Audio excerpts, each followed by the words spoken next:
मेरे प्रिय विद्यार्थियों, आज मैं आपको राम लक्ष्मण परशुराम संवाद जो आपकी गंगा पुस्तक में सीबीएसई की गंगा पुस्तक में है, उसका संदर्भ प्रसंग और भावार्थ बताने जा रही हूँ।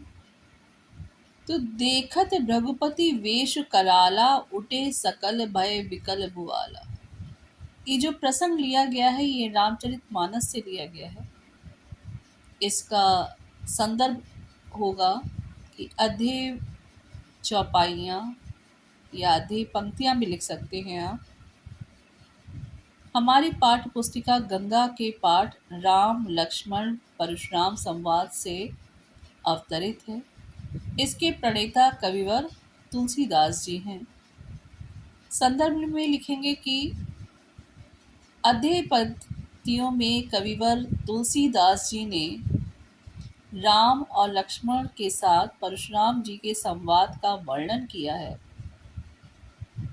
अब मैं इससे अलग भी आपको कुछ बताना चाहती हूँ कि ये बहुत ही सुंदर प्रसंग है और इस प्रसंग में माता सीता का स्वयंवर हो रहा है, जिनके लिए जनक जी जो उनके पिताजी थे उन्होंने ये एक शर्त रखी कि जो भी शिव जी के इस धनुष को तोड़ देगा वही मेरी सीता से विवाह कर सकेगा। और इस स्वयंवर में अपनी किस्मत को आजमाने के लिए, भाग्य को आजमाने के लिए देश विदेश के बहुत ही बड़े बड़े राजा महाराजा राजकुमार सब आए हुए थे और विश्वामित्र जी के साथ हमारे श्री राम और लक्ष्मण जी भी आए हुए थे। तो लक्ष्मण जी बैठे हुए थे और श्री रामचंद्र जी से कहा गया धनुष को प्रत्यंचा चढ़ाने के लिए। तो जैसे ही श्री राम ने धनुष को छुआ वो धनुष टूट गया। उसकी जो टंकार थी वो तीनों लोकों में बिल्कुल गर्जना के साथ पहुंची।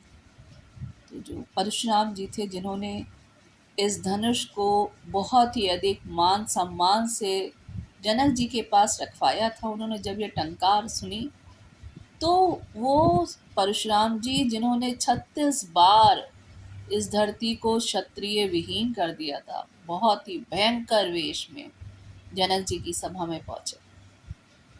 तो वही वर्णन है कि देखत भृगुपति वेश कराला, कि जैसे ही उन्होंने परशुराम जी का वेश देखा जो बहुत ही अधिक भयंकर लग रहा था उस समय, उठे सकल भय विकल भुआला, कि तो वहां पे जितने भी राजा महाराजा थे वो सब भय से व्याकुल होने लगे और वहां पे तुरंत ही उठ खड़े हुए। पितु समेत कही कही निज नामा, लगे करई करन सब दंड प्रणामा, कि सभी जितने भी राजा उन्होंने अपने अपने पिता पूर्वजों का नाम ले लेकर के उनको दंडवत प्रणाम किया।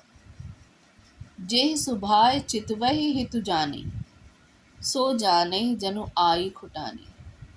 जो उनके स्वभाव को जानता था वो समझ गया था कि अब कुछ ना कुछ तो घटित होने वाला है और ऐसा भयंकर घटित होने वाला है जो कोई भी संभाल नहीं पाएगा। जनक बहोरी आई सिरनावा, जनक जी भी वहाँ पे जल्दी से आए और उन्होंने अपने सिर को झुकाया, प्रणाम किया।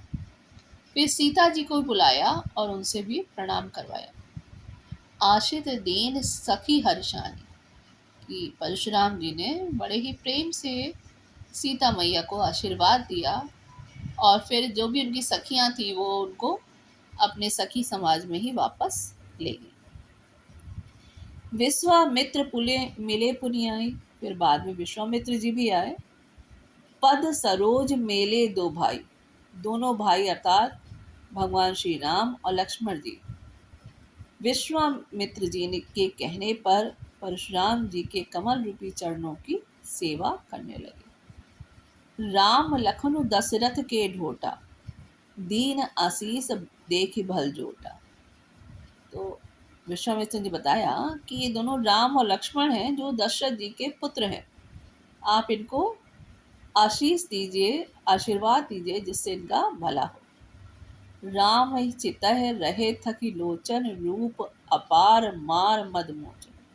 लेकिन परशुराम जी रामचंद्र जी को ही देखते रहे और उनके जो सौंदर्य था उससे उनके नेत्र थक नहीं रहे थे, क्योंकि जो रामचंद्र जी का सौंदर्य था वो अपार था, मतलब उसकी तुलना करना ही नहीं है। मार मद मोचन, जिसने कामदेव जी की भी सुंदरता को हरित कर लिया था, हरण कर लिया था, ऐसी सुंदरता को देखते हुए परशुराम जी थक नहीं रहे थे।